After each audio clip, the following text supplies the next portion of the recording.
Are we rolling? We are. I just wanted to like feel the takeoff correct before I get up to work angles or whatever.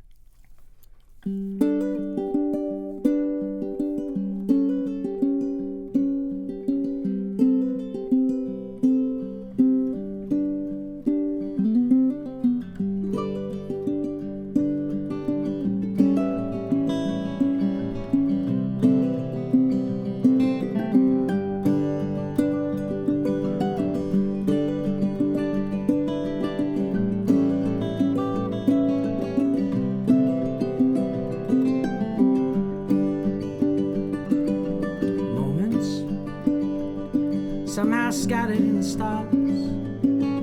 You said you'd watch forever from afar. I'm speechless. A decade separates our souls. In a different life you would have let me in. Until nostalgia fans the flame. I think we know one kiss would lead to pain, but days and months and years pass by and I'm still dreaming of you, dear.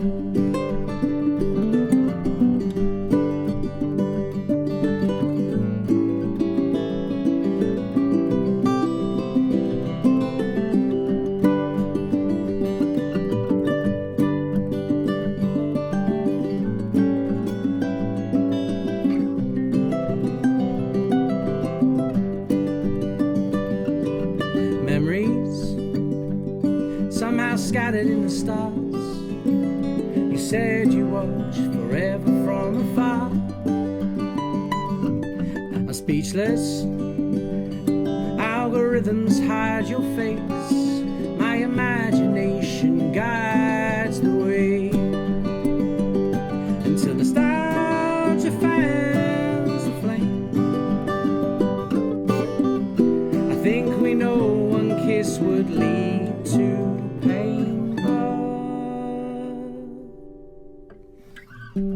days and months and years pass by and I'm still dreaming of you, dear.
Oh, it's fun playing with you guys. Like, So- I love your voice. Thank you. I like that. I love Thank your you, voice guys. for that. I Thank like you. the other ones we're working on too. Thank you guys. Yeah, that was an awesome song. Sound great. So we have Alex from Southern Ukulele Store with us, Yeah. Yes. and it's your first time to Hawaii. It really is. The sunburn tells me my ears are sunburned. It's so good that like the soothing headphones hiding hiding the burning like the lid of a pan. Gotta use sunblock, man. Yeah, apparently so. Yeah. So how is the UK doing? The UK. Let's talk about the ukulele rather than the UK. The UK itself, like, it's a strange time, but the ukulele in the UK seems to be buzzing, and I didn't realise it I guess that's what I meant. I mean, I don't want to get into I know. geopolitics or anything. We can do that now, but normally we're like 5 minutes in before we start that. Yeah. We can just go straight in. Yeah. No. Tell me what you hate about that. Oh God, we haven't got enough time.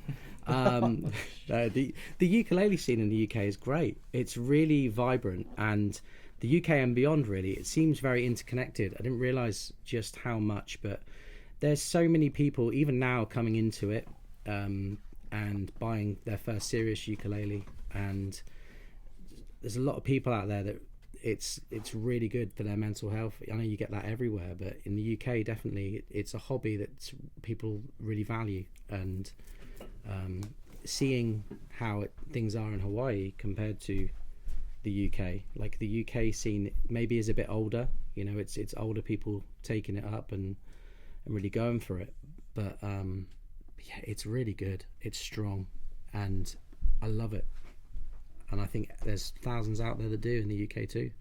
Can't complain. That's awesome. Yeah, man. It's good that. What do you attribute that to? I have no idea. I think You? I think it might be completely down to me. Yeah, dude, you did it. You know, when I started out, I did think that I would change the world. I just didn't expect it to be. No, I don't know. There's a lot of really good UK and European-based ukulele players, and I feel like content creator-wise, the UK is like a massive. Like, we export a lot of content creators without really meaning to. In the ukulele scene, a lot of the teachers, like Four String Boy in particular, guys that you guys see him and he's captivating, and that's he UK? He's from England. He's very English, but Oh. he's based. He lives in Denmark. Yeah. Oh, okay, that's why. But you know, we're all dotted around. You know, we're all There's quite a few people seemingly living around Europe that are English, and the Four String Boy is like the one, I think, at the moment. He seems to be the player that's bringing a lot of people in and recapturing people's interest when they maybe wane, because we all wane with a hobby where we go like, maybe it's time to have a break from it. He seems to be somebody teaching a lot of harmonic stuff, and technical learning seems to be really popular at the moment. Oh, that's cool. I would think it would be more of a singer-songwriter type of a vibe. That's always been there, yeah. There's so many good like British-based singer-songwriters. One I really like is Mark Gallagher and Zoe Bestel. We had Zoe here for a while. I like Zoe. I've actually face to face. I've only met her very briefly, but musically, always put her music on in the shop. Kind of really, it's like Soothing, right? yeah, it's like, but there's a lot of modern ukulele music coming out of the UK, which is not what I realised. I didn't realise it until the last few days, I guess. It's great. What do you mean by modern? Well, I feel like Corey and Kalei are the ultimate influencers in how people play the ukulele now. Like, you know, I know Jake and James Hill got people playing a lot more fingerstyle stuff, but when I do the ukulele festivals, I see a lot of people playing the blues on ukulele, which doesn't sound modern, but it's like modern blues songs. People are writing music on in the UK, and I found that with a lot of my friends and players that I meet from the US, a lot of them are kind of adapting other people's songs. So when I say modern music, I mean like created music, I guess, and a lot of modern kind of folk pop music, Right. of all ages. You get like 70-year-old granddads making kind of really lovely singer-songwriter music. Yeah. Back in the day, like when I started, a lot of the mainland people and in the UK, and it was still kind of this ragtimey kind of like trying to capture that old school Hawaiian vibe, or you know, the different ukulele scenes on the mainland. And then I agree.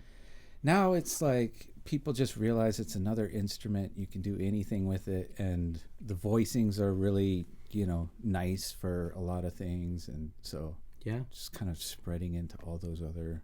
It's definitely been areas. normalized. You're right. And the ragtime thing, like the people that do that now, they've been there from. I've been doing it for 17 years, and those people were there at the start doing that, and they're now the niche people that go and play festivals and teach advanced techniques or like ragtime kind of techniques. They're still on that scene, but space has been created for new people to come through, and you still get bands. Like I play in a band that do mainly like 1980s covers in a ukulele kind of like tongue-in-cheek way. There's a lot of comedy in the ukulele in the UK, and I wonder if that's like we've all got a little bit of George Formby in us that we don't really want to have, and we have to expel it, and we do that through comedic music. I don't know, but well, I you know, not like I know that well, but there seems to be a good level of comedy coming from all the people I know from the UK. Yeah, we've all got like kind of a cynical comedy, maybe. Yeah, it's dry. It's very dry, like painfully dry. Yeah. But yeah, we all have it. I don't know anyone who doesn't have a sense of humour. That's awesome. It helps. Yeah. It's life's lubricant, isn't it? Yeah. Yep. You get people telling each other off, but they still are calling each other mate. Yeah. I think I've had this conversation a few times. Like the way that we show that the ultimate affection is when we're horrible to each other. Like Sammy, 4-string boy, and I, we talk all the time, and I don't think I've ever said anything nice about him. Like I'm always nice about him behind his back, but to his face, I mean, it's borderline bullying. Yeah. You know? That's your. That's how you bond. That's how he knows I really respect him. Yeah. Is I think nothing of him. That's beautiful. He's awesome though. Oh, he's Sammy's great. fun to hang out with. I got to meet him in LA at last year's festival. He was one of the headliners. Great guy. Well, I know about that because it was a real highlight of his career, actually meeting you. He was so disappointed that Corey couldn't make it. And then when I saw Corey for the first time, he said, "Oh, I was supposed to go," and I felt so bad. And but then once again, going back to it, when I spoke to Sammy, I was like, "Yeah, Corey heard you were going." He said he just didn't fancy, you know. But that's just our way. That's just how we all are. And I think it crosses generations as well. I think humour is the only way that the old and the young really bond in the UK. Yeah. I mean, well, you know, it's cold. You know. Yeah, it's cold, it's grey, and our food isn't very interesting. It's like Craig Cheese said to me yesterday, "Why is all steak in England bad?" And I was like, "Well, our cows are depressed. Look at the weather."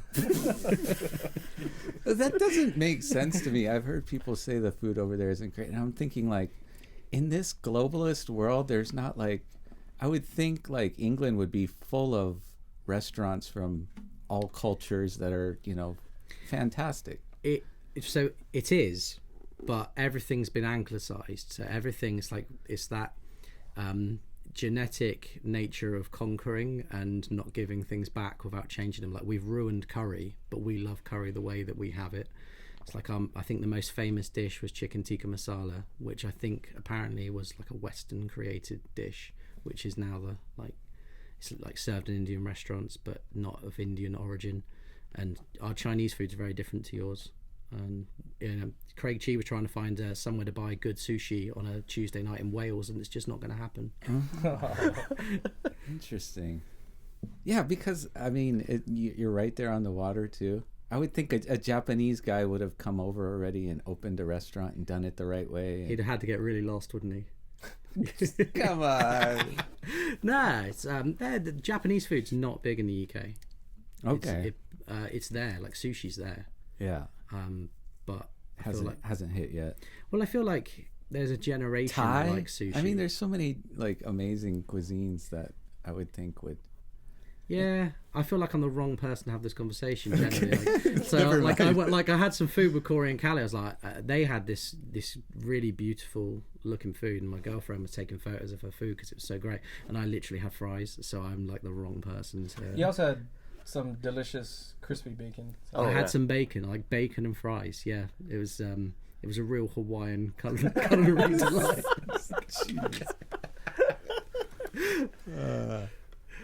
All right. Well, how about we mix in another song? Sure, love it.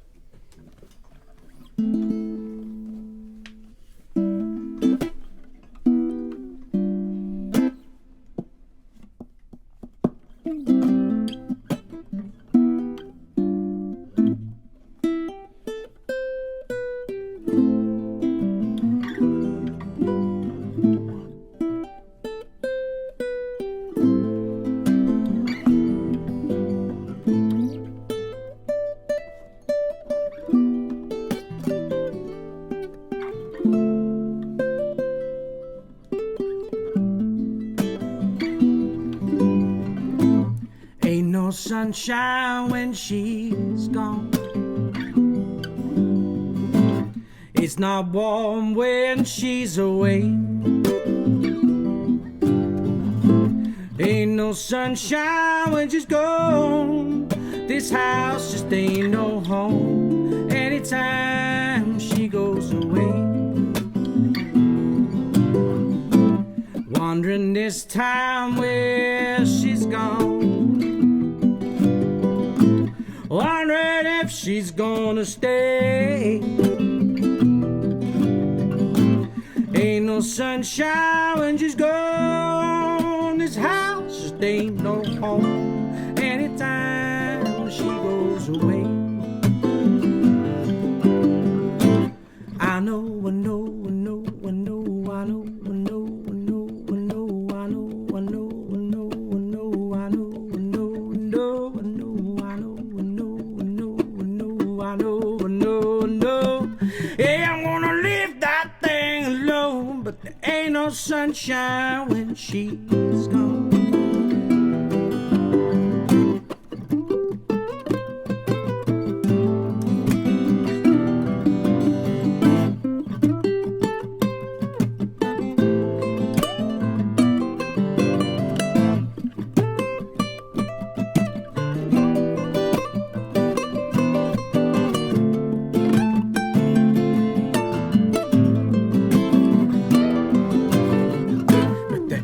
Sunshine when she's gone.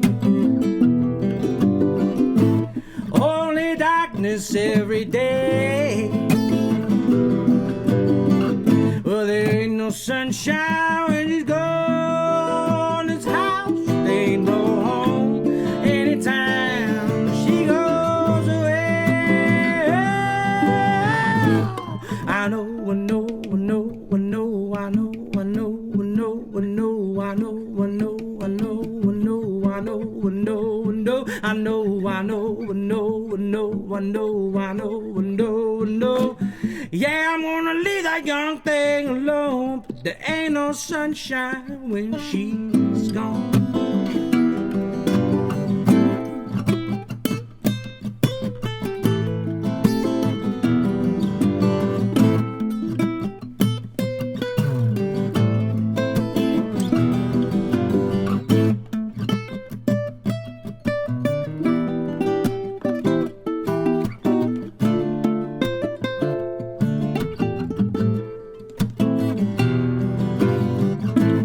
Anytime she goes away,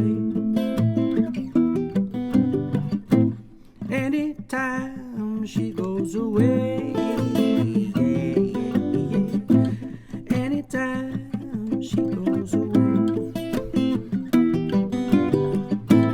anytime that she goes away.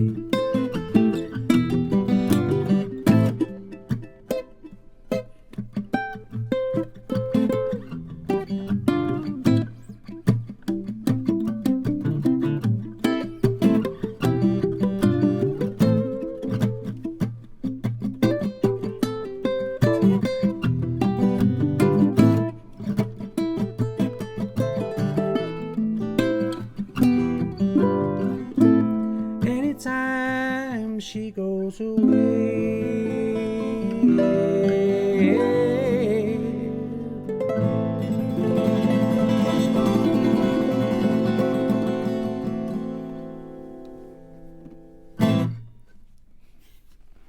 Holy crap. Nice. Your Bill Withers is pretty awesome. Oh, thank you. That was sick. Thanks, guys. Conjured that guy. I played that really. in restaurants for like 15 years, and it got more and more angry. It's like that cynical, like you've mastered something, and then you've gone too far with it. So like the belting out was like, okay, no one's listening. I'm doing this for me. Yeah, Nice. I love playing it though. Like you It's guys, such a good song. you guys add so much to everything you do. Oh, love it. You killed it.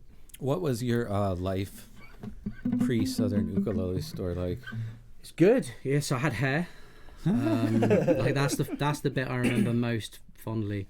Just stroking your hair. Yeah, I used to just stroke my hair all the time. I had an afro, Genuinely had an afro until sick, and then it just the hairline went back, and then you could really pull off the Bill Withers stuff. yeah, that's it. I had cornrows actually. Yeah, Do you have an old picture? Yeah, there's old pictures out there. I can send them through. I was in a band. I was in a band called Fern, and we were everywhere. And in our town, we were the band that all of the people that were 4 or 5 years younger, they loved our music, and we could sell out much bigger venues than we really had any right to as an unsigned band. You're how old? I'm 37. I think about that. No, at the time. Oh, so I started that band at 16. I did that until I was about 30. But I took it really seriously all through my 20s, like my 20s. But when you say like the younger people, yeah, so when were I was they like 12 or? Yeah, man. Like we would do gigs at 16, 17. You got a very different picture of it to me, but yeah, like we were a trio, so acoustic guitar, bass and drums. It was kind of poppy, and it evolved and became quite an indie band. And we supported a few. We supported those bands that had like reached like the upper echelon, and then they were like 2 levels below again. So we'd support bands that could do like 2,000-3,000 capacity venues, and a lot of people had a lot of faith in us. It just didn't kick off how we hoped. Like 2007 to 2011, like I did a lot of really exciting gigs. Like I had a really good original music career that went nowhere, and it's like that time before, like the time before streaming changed music, and the time after record labels had an influence. It's that little bit in the middle was where most of my music career happened, and yeah, like that was under Fern. Yeah, Fern. Yeah, and a lot of that's still out on Spotify, and there's still enough of an appetite out there. I'm doing a run of vinyl for one of our old albums that we never did at the time. At the moment, and I put up a pre-order link, and there's like 15-20 people, and we're doing like print on demand vinyl. So there's people out there that are in their 30s now that all through that time loved us, and we just made so many friends and played with so many cool bands, and it was a great time. At Southern Ukulele Store, I started as a Saturday boy while I was doing Fern, and then in the course of about 4 or 5 years, I went from being a Saturday boy to like full time, and then eventually the manager, and then eventually much later the owner. So it's yeah. And in that time, the band broke up. Yeah, so the band broke up. We did a couple of really good gigs supporting some acoustic artists around 2014, but we realised that it wasn't gonna happen how we hoped, and the world had changed anyway. Like people weren't making it. Whereas as a kid, you feel like you're going to make it. I'm going to be the next big thing. But looking back now, like our biggest flaw was definitely my image. Like I always enjoyed singing, and I always enjoyed playing. But the guys in the band with me just always looked much cooler than me. I'd always wear like a baggy t-shirt and have my big afro and my big beard. And I just... Oh, that wouldn't... No, it like... The aesthetic of the band was never quite right, and every time we had management options or we had record label interest, and it was always like, we need to get Alex like a personal trainer. And then my bandmates, out of loyalty to me, would be like, nah, don't listen to them. But actually in hindsight, like I wonder how different my life would be if I'd just gone to the gym at like the age of 22 and listened to the advice that I was getting from people that were much older than me, and they felt really stuffy, Screw them. Oh, I'm happy. Yeah. I think it worked out great. You're over in Hawaii eating fries and bacon. Yeah, bacon and fries. IHOP breakfast because everywhere else is just a little bit too far to walk. Yeah. It's like, but yeah, like just my music career before Southern Ukulele Store feels like a really long time ago, even though it's kind of really tailed off maybe 10-11 years ago. I played in wedding bands, and I did solo stuff, and I've done sound for, like, I've been a sound engineer for people, and I've done things the hard way. Like I've done the gigs that no one wants to do for a long time, and it's given me some really good experience. Now when I get to come and play with people like you guys, I just enjoy every second of it. Like there's nothing I do musically now where I don't want to do it. I'm always enjoying it, Nice. And it sounds like you've been in the music industry in one way or another the entire time.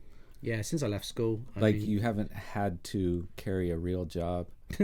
Yeah, I mean, I like that you don't consider our job a real job, and I don't either. Not really. I always say to my guys who work with me, like we all go for a smoke break and we talk, and I'm always like, it could just be so much worse. We're so lucky we do this. I know. And that's my, like, I carry that with me every day. Like, I never have a bad day at work, even if it's a bad day at work, you know. It could always be worse. There's a million jobs that are worse. Yeah. Because they say the exact same thing. It's like it could be worse.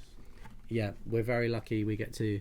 I mean, I think people think we sit and play music all day. That's not really the case, but I don't know if I'd want to sit and play music all day. I think I'd rather play for like 15 minutes a day, and it's the 15 minutes a day you remember, rather than just traveling and spending a lot of time in a hotel or a lot of time at a venue waiting for something to happen. Like, I don't know if that's the life I'd actually want for myself now anyway. I love... Yeah, it's the traveling with the being a professional musician. You're just always, who knows where. Yeah. About to go on to some sound system you're hoping is good, and people that you hope like you, and all that kind of stuff. Yeah. Those gigs, they're the ones that when the sound system's provided, it's hit or miss, isn't it? And if it's a miss, it's a big swing and a miss. Oh yes. Yeah. It kills the whole show. Yeah. I mean, it sounds not good. It's not gonna be a good gig. Yeah. But nah, this is so you figured out a way to have a stable job where you're not traveling around the world. Yeah, and with the ukulele, I started on guitar. Like, everyone who plays ukulele professionally seems to have stumbled into it rather than starting with it. It may be different in Hawaii. There's some people I can think of, but the people I meet, it's I played bass, and then I found a ukulele, and it changed my life. That was what it was like for me. When I started at Southern Ukulele Store, nobody was really into the ukulele. We sold them, but it wasn't anyone's specialty. And I just it always captivated me when something would come in. I'd want to know, like, why people didn't know more about it. And eventually, that led me to making videos and detailing everything quite minutely, and doing sound samples. And then before I knew it, I was doing a job in marketing rather than actually serving customers, and I serve customers in a roundabout way now. It's a strange way to get there, but I'm glad I got there. Yeah, I mean, for a lot of people, they hope that they can find something in life that other people appreciate and is benefiting other people, that can help support them, and after 20 years of doing this, like, I do think that this is my calling. He's modest, and it's not, I like at some point wanted to figure out how to make a difference in the world and all that kind of stuff, but I really do think that this little niche is like where I'm supposed to be. And I mean, you're one of the only other people in the world I would say is probably in that same category. I think you and I could talk for years about particular subjects. I think about it quite a lot. I've done quite a few exclusives at Southern Ukulele Store where I've spec'd things up and worked with brands, and I see what you're doing with your brands, and sometimes I feel like there's a real parallel there. Well, you're probably a lot better at marketing than me. I don't know. Yeah, I don't know. I feel like I kind of lack in that way. I just love, it's going back to what you said, like the difference we make is, for me, like the product. When I come out of a product that hits a price point and inspires people, and they come in, I see that, like, it's cheesy, I know, and it's very cliche, but like when someone comes in, they're like really smiling in a way where their muscles will hurt later. You're like, yeah, do you know what? I'm good at my job, and I love my job, and I get something out of it. Or like, how is like the emails that we get back from customers? Like, I mean, how often do you get a product and you're like, God, I just have to send these people a note to tell them what an amazing job they're doing? I mean, it's not. Wait, you do that? Maybe that's why they like you more than me. I don't do that. No. I know what you mean. I've never like got a product and then been like, hey, I'm gonna send Sweetwater an email just to tell them how awesome they are or something, Yeah. But we'll get those, and it's like, oh wow, that's. I mean, it's not the normal retail it's different. You're impacting people, helping them find that, that right instrument is a personal thing, and the vibrations that it makes touches their soul. So I mean, you get to, and yeah, when it comes to creating instruments, I mean, if I didn't think Oli was bringing something to the market that I believed was different and fantastic for the price. I mean, it's all subjective when it comes to tone, but for me personally to be like, yeah, these are the best ukuleles under $1,000, for me to like personally believe that, I mean, otherwise I'm not going to even do it, because there's so many other great brands that I love. I love these people, that are making this or that. So I'll just keep supporting them. But yeah, so at this point, I mean, that's why I'm going forward with Oli, because I truly believe in it for its price point and for what, we're going to be able to do in the future and all those kind of things. Yeah. I tried them for the first time. I made a special trip up to the store on Saturday and played through all the ones that you guys have out on display. I think they're great. I think I was like thinking, what do I have like this at the moment? And actually, do you know what? If people want that aesthetic detail and then just like a really like unapologetic instrument, just this instrument is just functional and it's good, and you've got just a bit of bling, but it's not the classic bling. It's it's got the modern touch is really good. And I can see like this visit for me was more about going to Kamaka, Koloa and Kanalea, and I noticed when I started telling people on social media that I was coming here, they were really keen for me to bring back Oli. So it's travelled, probably because of the podcast that we're sat here doing right now, but yeah, the testimonials are real, because I get people that are kind of hijacking the YouTube comment sections of other videos about unrelated things, saying, don't look at that, look at Oli, this video is 2 years old, that brand doesn't make this anymore. Yeah, which I think is great, because it's clearly real. Lame, though, it's real. Oh, it's real comments. It's people really actually bonding with what you're doing. Well, that means they have an affinity for your store too, though, and they'd like to see it. Yeah, yeah. Come there, maybe. I don't know. Oh, they definitely do. They definitely do. I mean, you guys do a great job. Like, you get about the same views as we do too, so, and I bet it's like the same people. Oh, it must be. There must be a crossover. There are a lot of people that are very excited seeing me with photograph on Saturday with you guys. There are people kind of really. I feel like the ukulele community is unique and very, very supportive of what we're doing, because we're actually it's like modern media, isn't it? We're the modern news of when something's launched, and when a builder creates something, we're the people that tend to show people that first. And I don't want to forget about anybody else doing it, but there isn't really anyone else doing it. It's us. And I feel like that's a really important part of the job, regardless of whether it's us putting that money in the till or just highlighting a builder, or you guys do a lot of work where you kind of auction things off for charity as well. And I think all of that is the ukulele community in general. It's important. It's important for in the context of what we're doing. It certainly makes me feel like I'm doing a good job. You are doing a good job. I mean, I feel like when I look at other dealers, I'm like, who's actually putting in the work? Thank you. Yeah, a lot of people say, I try and make a video every single week, but I do get burnt out. I have to go, like, every now and again I have to do like a month where I don't sit in front of a camera.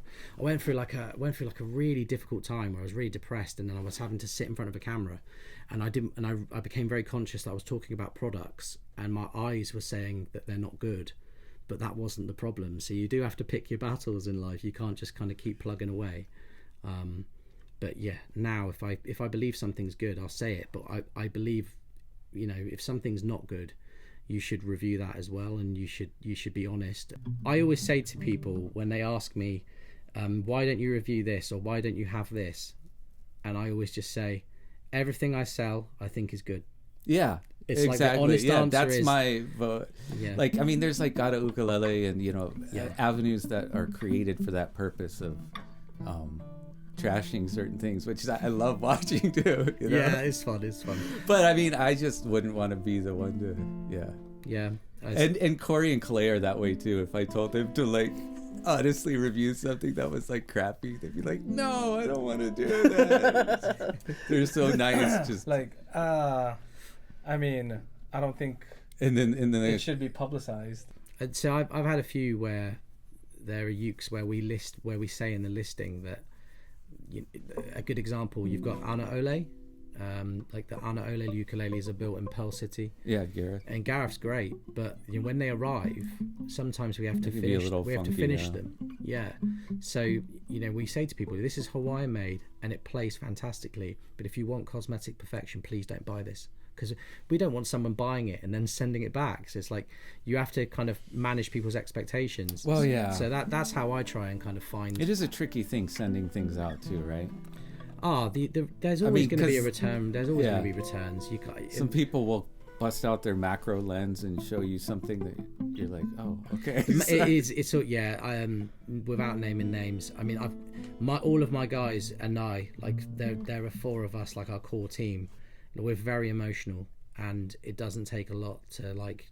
It's not even an ego thing. It's just like we've worked really hard on this. Yeah. There was one recently where somebody sent me a list of 20 reasons they were returning it, and I was like, and they rang before I'd even read the full email, and I said, yeah, that's fine. I'll send a courier to pick it up. But they desperately wanted to have the conversation with me, and I just desperately wanted the problem to go away. You're not happy with it, and we were happy with it. Right. Let's get it back. And then when it came back, I honestly couldn't find a problem with it, and it's like we don't need to analyze it. Like we don't. If you don't like something, that's fine. Let's move on to the next thing. I'd rather help you find the right thing than spend a lifetime like you showing me that the machine head screw isn't quite in properly. Like, it's things like that. It's like, well, actually, do you know what, we did miss that, but Amazon wouldn't have got it out and looked at it at all. I wish people could play them before and after.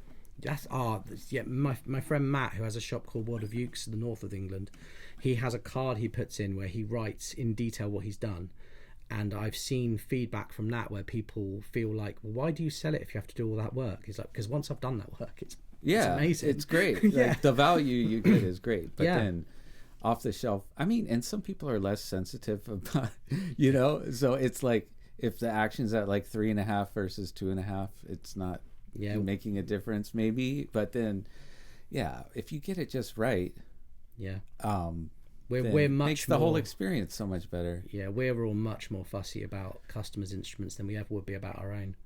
I had a I had a ukulele bass. I had a ukulele bass where the neck was basically come away from the truss rod, and it was coming up, and I was still doing gigs with it because I didn't have the time to sort it out.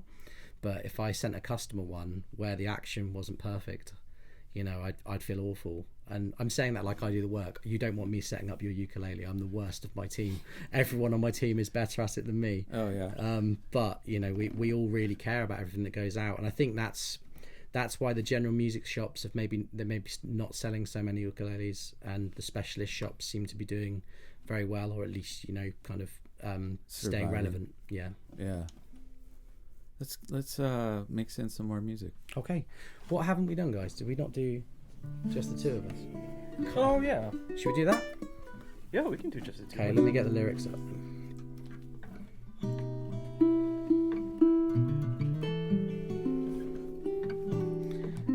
Usually when customers are very picky about things, I kind of divert the conversation and be like, what actually is perfect really in your life that is it's very difficult, isn't it? Because we all want to, I think, we all want to be good. We all want to be good at customer service all the time. Yeah.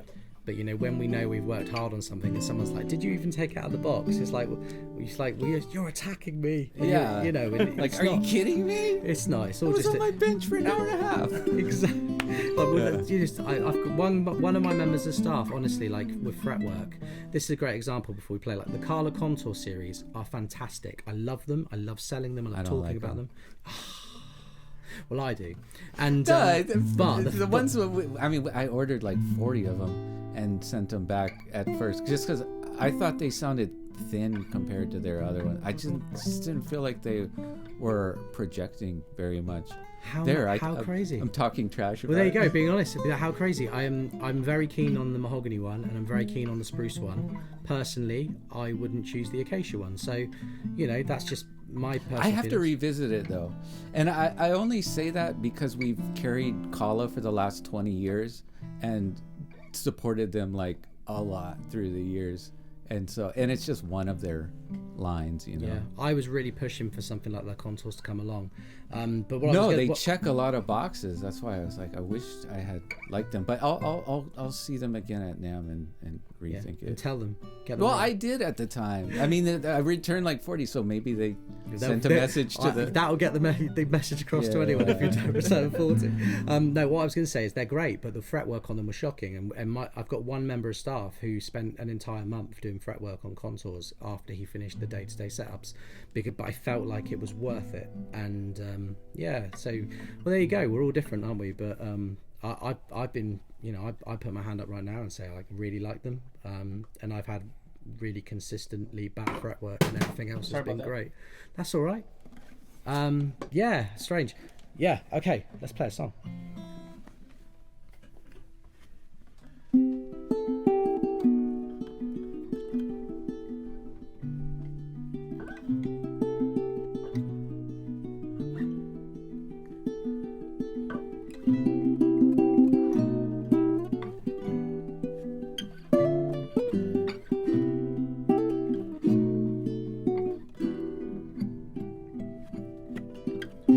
I see the crystal raindrops fall, and the beauty of it all is when the sun comes shining through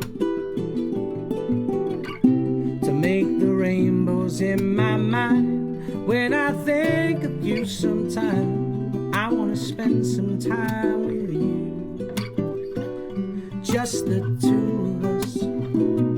We can make it if we try. Just the two of us, just the two of us, just the two of us, building them castles in the sky. Just the two of us, you and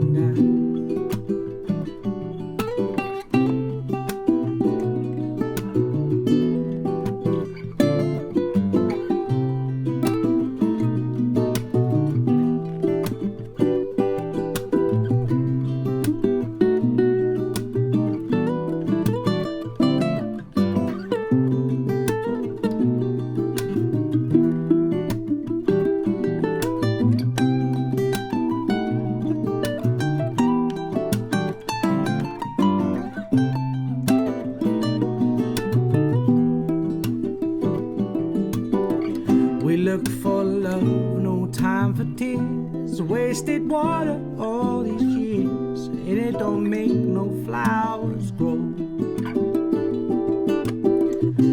Good things come to those who wait, not for those who wait too late.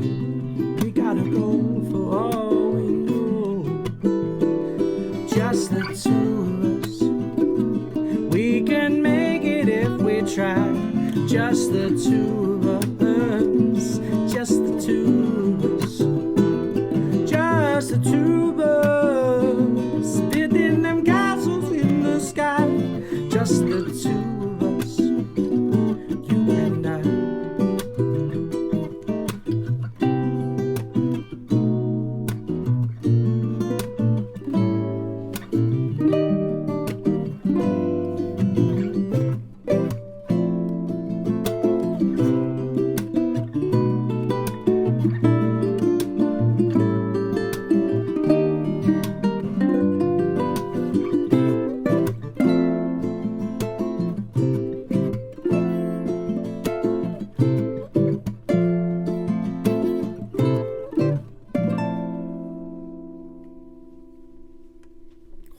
Thanks for teaching me that as we went.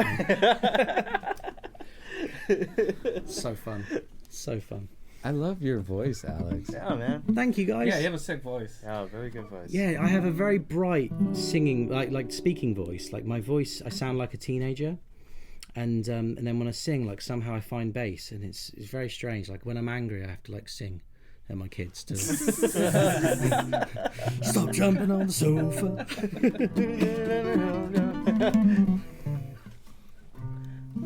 I think your balls just hear a song and they drop down. Yeah, that's what happens for sure. Yeah. It's like anchor dropping. I can't go anywhere when I'm singing. Oh, that's awesome. Yeah, if you ever move out here, I'm sure you three can pick up a gig playing those kind of songs. Oh man, the amount of people that have wanted me to play with these guys, I hear it like every day, and I think it's the YouTube thing. Really? Yeah, or I hear it all the time. I've said to people on this trip that I think Jake is great. I think Taimani is great. I think James Hill had a moment where he was very influential, but I believe that your two guys here are the most influential ukulele players on the planet. Wow. I thought that for about 5 years. Thanks, man. I don't know. I don't know how to. I don't know because Jake is still like filling out, like he's still selling out around the world. But and he's selling Kamaka. But these guys, like people are picking up the ukulele, and I think people are playing with other people because they're hearing them do it. I think it's the collaboration. Yeah. Individually, they're average at best, but together, there's something special there. God, you guys, come on! I made a joke. You can laugh. You don't need, like, I know I'm English, I'm dry, but you can. I mean, like, but we I didn't disagree with you. Yeah, it's like I never thought I was above average. Oh no, honestly, Kalei, I said it off camera, but you are my favourite ukulele player. Wow. I started playing ukulele with serious intent to get better after watching the video. I think Andrew shot of you playing with a percussionist. Was it? I want to say it was like Iron Mango or something. Yeah, like that. yeah. Yeah. That Like that song and what you guys just played was one of them. When I watched that started to be the thing that I showed people when I wanted them to see what a ukulele could be. Oh, that's awesome. I think you have because I really liked those recordings, but they didn't get much. Yeah, I know. It's like there's no viewership, and 300 of them are going to be me. Right. You know? Oh, cool. Thank you. But yeah, that really spoke to me. And before that, there was I would play like 3 pieces on camera and that'd be it. After that, I was like, right, okay, I've been playing quite a long time. I should actually really take this seriously. And I stopped playing guitar really after watching you. Yeah. Oh my gosh. Oh yeah, you're really influential to my music career. Thank you. It's okay. Thank you. It goes to show that, like, because of the internet and how technology connects us together, we're constantly influencing each other. Yeah. And we may not realize it, but to some degree, you never know who's watching. You really don't. You're all over the world. I do think you guys are very influential. It's not about kind of the instruments you play. It's the whole thing.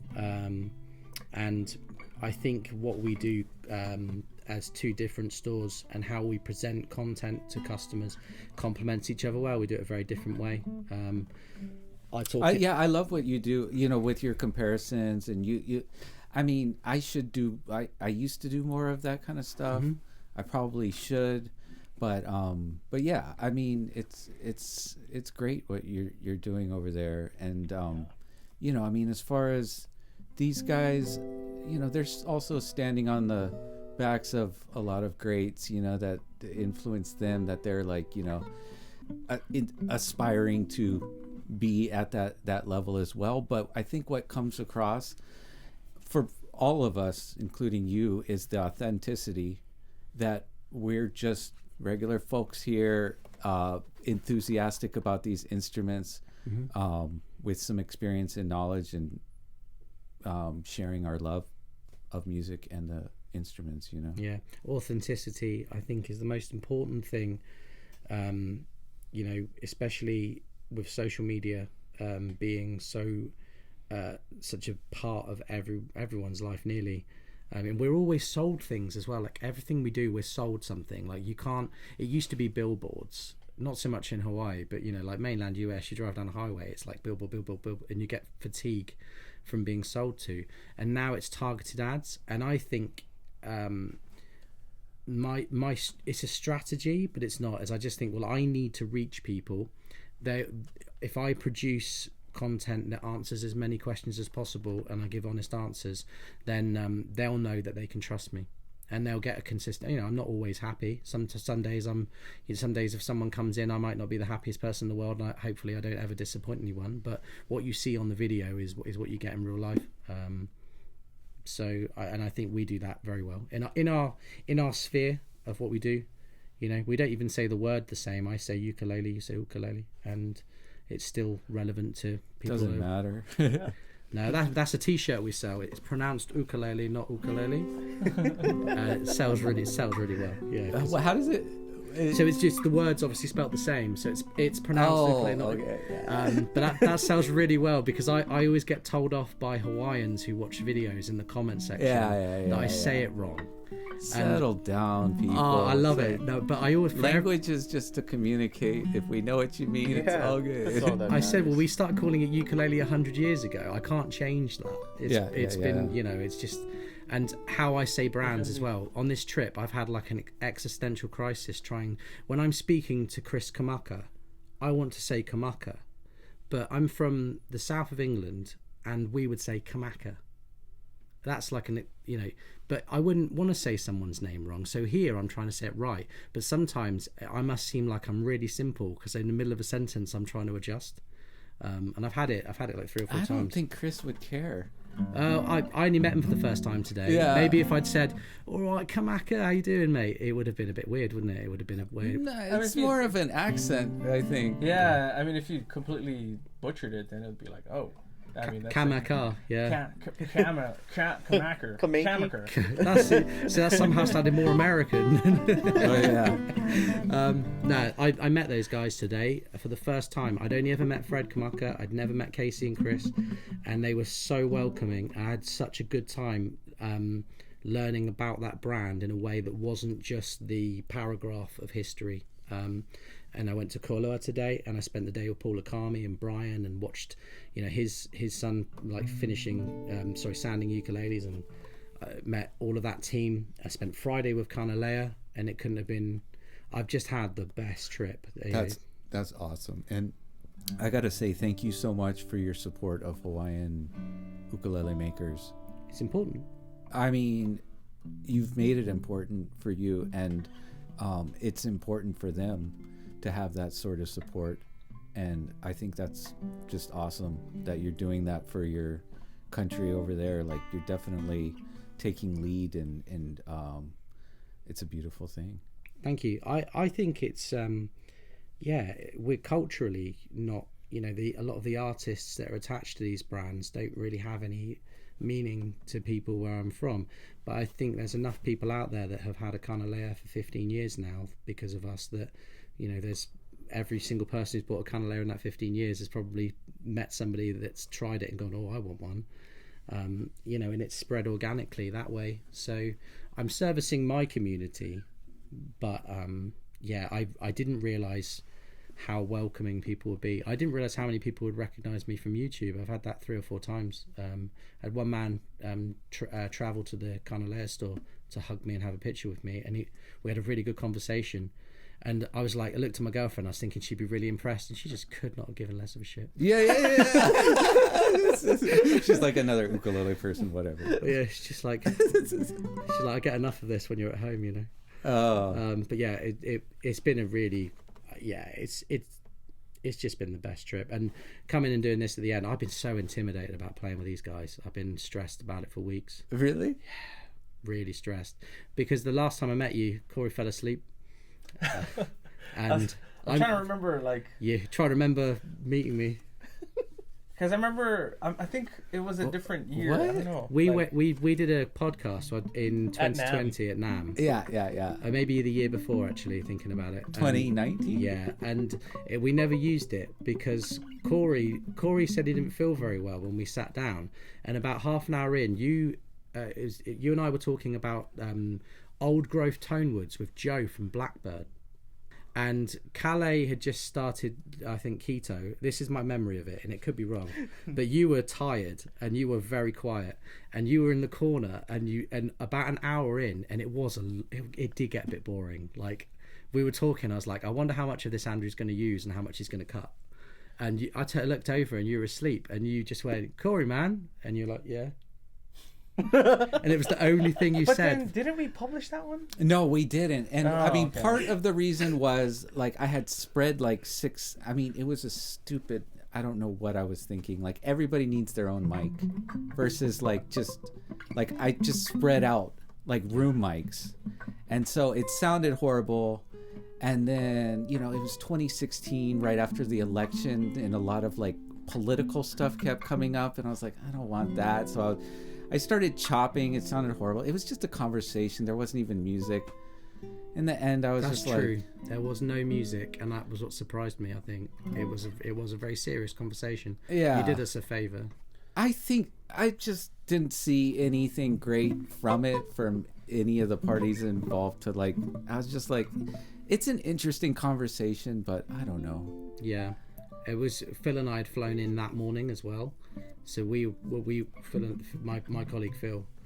We were doing the podcast with you, and on the way back we were like, we've been awake for 29 hours without any kind of break. And then I remember thinking, you guys were pretty jet lagged. Yeah, and just got there. Yeah, and I'm so glad we got to cut. But I heard you on your podcast with Sammy saying that I just trashed it, saying that I did a podcast with Andrew, but then he didn't publish it. That's my perspective of it. Yeah. I know. Until right this moment. I don't know any different. Right. Fair enough. Yeah. I only met you guys for like an hour. Yeah. And I was so sad because like.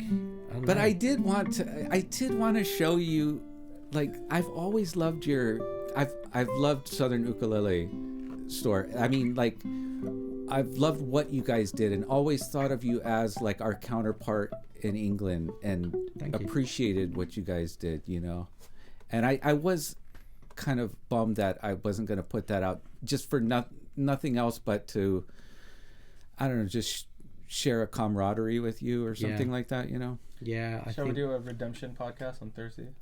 I mean, that's what it was. At now. At now. In the hotel room. I think it might be a bit grim because if let's invite Joe from Blackbird. I don't know if Blackbird, their factory burnt down, didn't it? Well, I heard they're starting up again. I really hope so. They're always good instruments. Yeah, so good. I mean, the material that he came upon post carbon fiber, that Koa stuff, always sounded fantastic every time. Yeah, it was really good. If you get one with a side sound port as well, I felt like it could stand up against anything. Yeah. Oh yeah.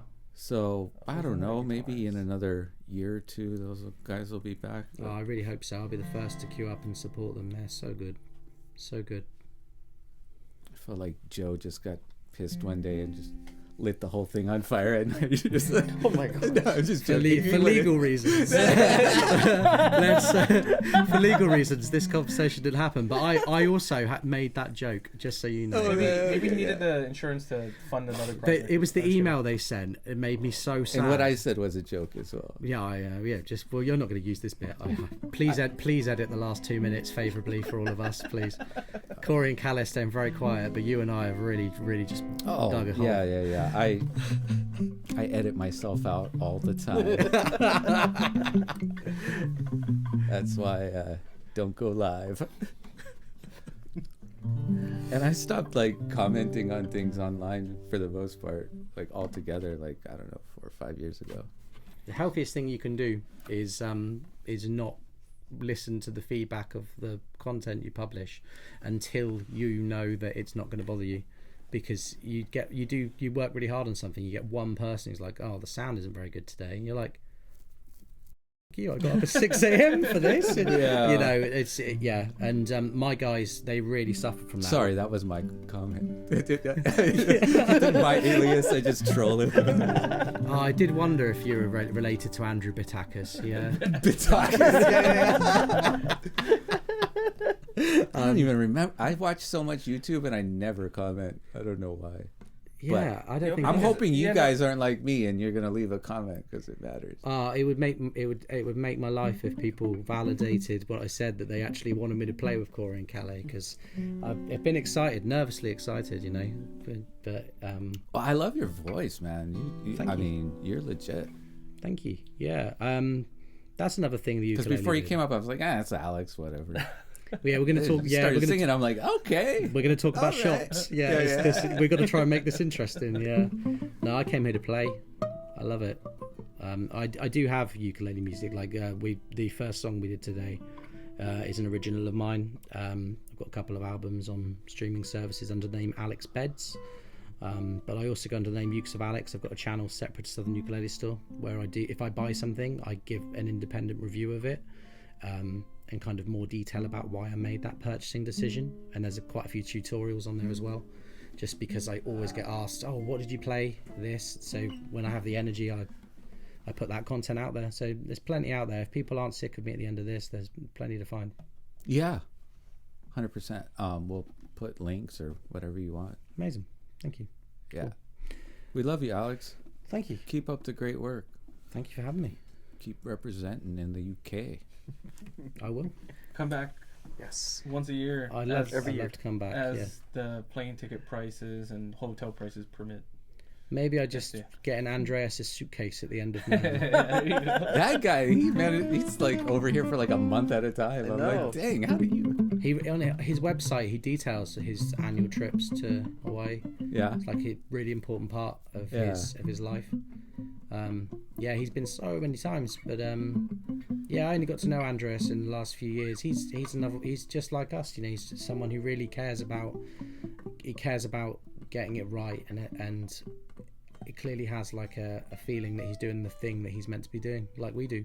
We're so lucky. And he really doesn't like Kamaka ukuleles, does he? He really doesn't want to, the way he's so open, he doesn't want to stock them. We tried convincing him many times. I honestly, like, I'm wearing a Colo shirt. I think I cut that section out of our podcast with him. No, you didn't. It was in there. Oh, okay. Yeah, it's in there, man. It's in there. But he said it multiple times, though. He said it all the time.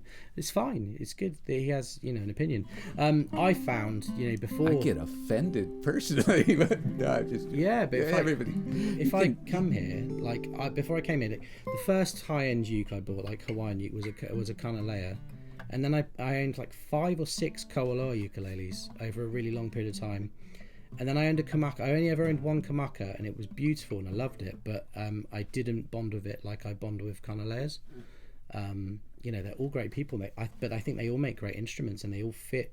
They've all got their place. I like that they're different. Imagine if they're all similar. That'd be really hard. But they all have a different... distinct tone and all that jazz. Yeah, I mean, a Kamaka and a Kanaleia couldn't be more different, really. Well, I mean, I guess they could be more different. But... yeah, okay. I mean, I can't see Kamaka doing this.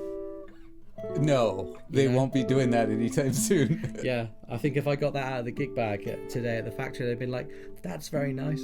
That would have been the end of the conversation. Yeah, Kanaleia is definitely fun to collaborate with. Oh, for sure. You've been doing that through the years, yeah. Yeah, we did a series called the Monaco series. Right. Which was... We actually got one of them in secondhand like a little while back. It sounded awesome. It was the first kind of mango. Great. Yeah. Sorry, I didn't mean to talk over you. Like, the mango was great, and we did 20 of them over the course of a year and a half. And yeah, I would love to continue doing them, but it just wasn't sustainable price-wise. Before that, we did a more affordable, like a K1 with a cedar top years ago. That was always popular. And this is like a custom take on the Ilukai that I'm hoping we can collaborate with each other on if you want to. They've made enough stain in this colour to do 4 or 5 pieces. I've got this left-handed one here that I'm taking. I've got a right-handed super tenor that I'm going to have shipped to us. And if you guys would like to be the other shop selling this, then there is a normal tenor ready, and they're happy to work with you on it. Yeah, the one that you brought by today. Yeah, looks great. Yeah, so yeah, that might be at ukulele site soon, but it'll definitely be at Southern Ukulele still. Yeah. Very cool. Yeah, I mean, it's always fun to offer the variety. It's like colors. Some people like them, some don't. Yeah, the people that don't like them really don't like them as well. Yeah. I don't know. What are you gonna do? The Ilukai for me. The first time I saw one, I was like, "How do they do this at this price?" And I think that's the first thing you said to me as well, Corey. this is a custom ukulele, and somehow it's a production line kind of price point. And that was actually our best selling Kanalea last year. Really? Yeah. The Ilikai? The Ilikai. I think maybe in cold weather people need something cheery. I think you're right. Because no one will buy a Pahaku. They're very, very slow. Like I've had one or two that have had really beautiful wood that have sold. Because those sell pretty good in Hawaii. Yeah, there you go. It's there you go. It's a geographical thing. Like people need a bit of cheering up on the other side of the world. Right. Maybe that design reminds them of wanting to be in Hawaii. I don't know. Yeah. There is something. Definitely. You know, I mean, it's supposed to depict the sunrise, right? But, yeah. Well, this one is kind of a Rasta green. So somebody Rasta green, love it. Yeah. Oh, I love it. Yeah. Yeah, man. Yeah, man. Now, somebody will like that. The idea behind it, so we were trying to go for like seafoam green, like I ride scooters, like old Vespers, and we're trying to kind of get a colour close to that kind of European colour. But then Kaimana was telling me when I said I was coming here, he was telling me about the beaches that he, like the beaches to go to. And I don't know if I can remember words. Like Sandy Beach, the Hawaiian word is Vavamelu, something like that. I'm not good at this. I don't want to get it wrong. But we call it Sandy's. Yes, the famously, it's not actually used. The Hawaiian word isn't used, but I didn't even know there was a Hawaiian word for that. Yeah, there you go. Vavamelu, I think. After, who knows? Well, there you go. So this is the Sandy Beach ukulele because when he sent me a picture of him there, and I was like, oh, that kind of green is perfect. And then he went, well, we could do that. And 8 or 9 failed attempts later, we got the colour. I think it's good. It is a bit rastery though, isn't it? It's got a little bit of that. Yeah, I need like a yellow scratch plate this side and a red one on this side. Yeah. Right, should we play Welcome to Jamrock to end then? Yeah, that'd be fun.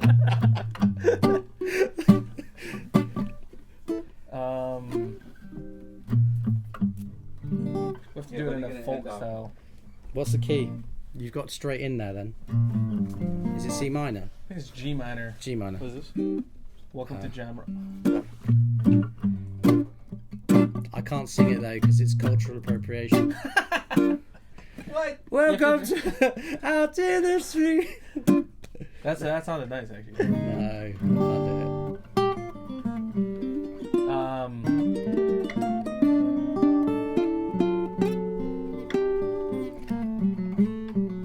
What reggae songs do you sing? You know Bedouin Sound Clash? You don't know? Alright. You can follow along. Okay. I'm on a rocky road, heading down from the mountain slow, and there's my faith echo, louder than before. Another day is done.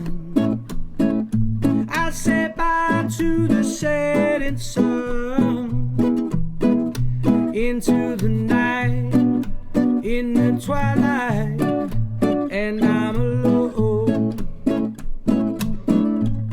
And hey, beautiful day, hey, beautiful day.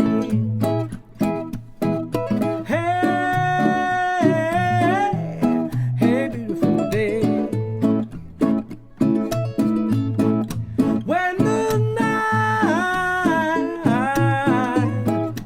feels my soul, I'll be home. I'll be home.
my soul.